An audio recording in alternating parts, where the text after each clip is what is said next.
கிறிஸ்துவுக்குள் அன்பான சகோதர சகோதரிகளே, உங்கள் யாவரையும் இயேசு கிறிஸ்துவின் நாமத்தில் வாழ்த்தி வரவேற்கிறேன். இன்றைய நாளில் உங்களோடு பகிர்ந்து கொள்ளும்படிக்கு எடுத்துக்கொள்ளப்பட்ட வசனம், கல்லான இருதயத்தை உங்களிலிருந்து எடுத்து போட்டு சதையான இருதயத்தை தருகிறேன் என்று தேவன் சொல்லுகிறார். கல்லான இருதயம், ஒரு மனுஷனுக்கு கல்லான இருதயத்தை எடுத்து போட்டு, ஒரு மனுஷனில் இருக்கிற கல்லான இருதயத்தை எடுத்து போட்டு ஒரு சதையான இருதயம், ஒரு நல்ல இருதயத்தை தருகிறேன் என்று வேதம் சொல்லுகிறது. தேவன் மனுஷனை சிருஷ்டித்தப்ப ஒரு கடினமான ஒரு இருதயத்தோட மனுஷனை சிருஷ்டிக்கல. ஒரு நல்ல இருதயத்தை உடையவனாக தேவனோடு அந்த இருதயத்துல தேவனை விசுவாசிக்கிற விசுவாசம் இருந்தது. தேவனுடைய வார்த்தைக்கு ஏற்றபடி செய்யும்படிக்கான காரியங்கள் அந்த இருதயத்துல இருந்தன. அப்படிப்பட்ட ஒரு இருதயமாக, ஒரு நல்ல இருதயமாக தேவன் மனுஷனை சிருஷ்டித்தார். எபிரேயர் 3ஆம் அதிகாரம் 14வது வசனத்திலிருந்து 17வது வசனம் வரைக்கும் படித்து பார்த்தீங்கன்னா, அதுல சொல்லப்பட்டிருக்கிறது, தேவன் இஸ்ரவேல் ஜனங்களை எகிப்து தேசத்துல இருந்து வெளியே கொண்டு வந்தார். அவங்களுக்கு ஒரு வாக்குத்தத்தத்தை கொடுத்து, பாலும் தேனும் ஓடுகிற தேசத்துல உங்களுக்கு சுதந்திரமாக தருவேன் அப்படின்னு சொல்லி, அந்த தேசத்துல இருந்து அடிமைகளாக இருந்தவங்க வெளியே கொண்டு வந்து அவங்களுக்கு பாலும் தேனும் ஓடுற தேசத்தை வாக்குத்தத்தமாக கொடுத்தாரு. அவங்க அந்த ப்ராமிஸ் லேண்டுக்கு போற வழியில வனாந்திரத்துல ஒரு 40 வருஷம் இருந்தாங்க. 40 வருஷம் சும்மா இல்லைங்க, அவருடைய தேவனுடைய ஆசீர்வாதத்தையும் தேவனுடைய அற்புதங்களையும் அடையாளங்களையும் கண்டார்கள். அந்த ஜனங்கள் கண்டாங்க. ஆனா அதுல ஒரு ஜனம் ஒரு கூட்ட ஜனம் அந்த சுதந்திரத்தை எடுத்துக்கொள்ள முடியாம போயிடுச்சு. தேவன் தந்த வாக்குத்தத்தத்தை சுதந்திரிக்க முடியாம போயிடுச்சு. ஏன்னா அவர்களுடைய இருதயம் கடினப்பட்டு இருந்தது என்று வேதம் சொல்லுகிறது. அவர்களுடைய இருதயம் கடினப்பட்டிருந்தது. அதற்கு 2 முக்கியமான காரணம் என்னவென்றால், அவர்கள் இருதயத்துல தேவனை விசுவாசிக்கும் விசுவாசம் இல்லாமல் இருந்தது. அதனால அவங்க இருதயம் கடினப்பட்டு இருந்ததாம். அவ்வளவு அற்புதங்களை கண்டார்கள். டெய்லியும் வானத்துல இருந்து மண்ணா இறங்கிட்டு அவர் காடையை அனுப்பி அவர்களுக்கு போஷித்தார். அவர்களுக்கு தண்ணீரை தந்தாரு. வனாந்திரத்துல தண்ணி எப்படி கிடைக்கும், ஆனாலும் தேவன் தண்ணீரை தந்தாரு. ஒவ்வொரு நாளும் அவர்களை பாதுகாத்தார். ஒவ்வொரு இரவும் அவர்களை பாதுகாத்தார். எந்த ஒரு தீமையும் அணுகாதபடிக்கு பாதுகாத்தார். அப்படியும் அவர்கள் அந்த ஜனம் அவர்களை விசுவாசிக்கவே இல்லை. அந்த விசுவாசம் அவர்கள் இருதயத்துல இல்லவே இல்லை. அதனாலேயே அந்த இருதயம் கடினமுள்ள இருதயம் ஆயிடுச்சு. அது ஒரு காரணம். 2வது காரணம் என்னன்னா, அவங்களுடைய பாவத்து நிமித்தம், தேவனுக்கு எதிராக செய்யக்கூடிய காரியங்கள் நிமித்தம் அந்த இருதயம் முழுவதும் தேவனுக்கு எதிராக செய்யக்கூடிய காரியங்களால நிரம்பியிருந்தது. பாவத்தினாலும் தேவனை நம்புகிற நம்பிக்கை இல்லாததுனாலும் அது கடினமுள்ள இருதயமாக இருக்கிறது. வேதத்துல நாம் பார்க்கிறோம், இருதயத்தை ஒரு நிலத்துக்கு ஒப்பிடுறாங்க.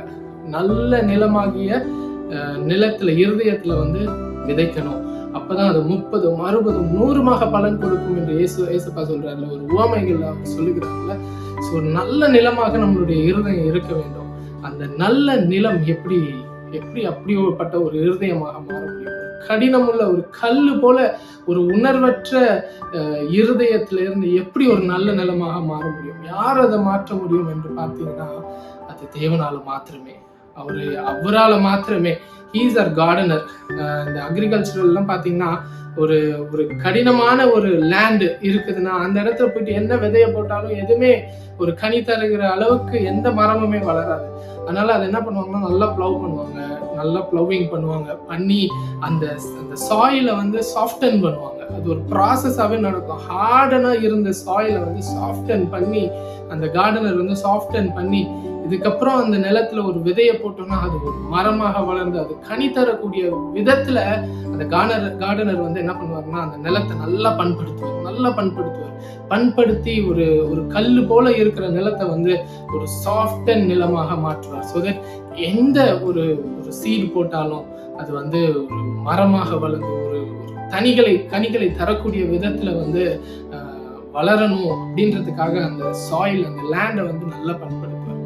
அதே போலதான் நம்மளுடைய தேவன் பாவத்தினால, ஒருவேளை இந்த உலகத்துல பாவத்தினால நம்மளுடைய இருதயம் கடினப்பட்டு இருக்கலாம், கல்லு போல இருக்கலாம், எந்த உணர்வுமே இல்லாம இருக்கலாம். அந்த இருதயத்துக்குள்ள என்னதான் ஒரு விதையை போல காரியங்கள் உள்ள போனாலும் அது விளைவிக்கவே வராம இருக்கலாம், ஒரு நன்மைகளே தரக்கூடிய விதத்துல இல்லாமல் இருக்கலாம். ஆனால் நம்மளுடைய தேவன் அந்த இருதயத்தை சரி செய்யக்கூடியவராக இருக்கிறார். அதான் வேதம் சொல்லுகிறது, கல்லான இருதயத்தை எடுத்து போட்டு ஒரு சதையான இருதயத்தை, ஒரு நல்ல நிலம் போல இருக்கிற இருதயத்தை தருகிறேன் என்று தேவன் நமக்கு வாக்குத்தத்தம் செய்கிறார். நாம் செய்ய வேண்டியதெல்லாம் அவரை விசுவாசிக்கணும்.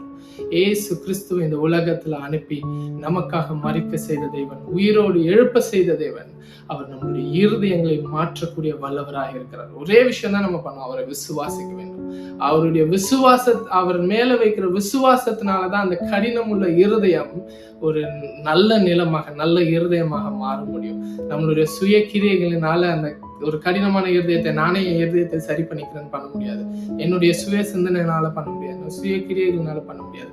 ஆனால் தேவனுடைய கிரியையினால் மாத்திரமே, அவர் நமக்காக மரித்து உயிரோடு எழுந்ததினால் மாத்திரமே நம்மளுடைய இருதயத்தை அவர் மாற்றக்கூடிய வல்லமை உள்ளவராக இருக்கிறார். ஆமென்.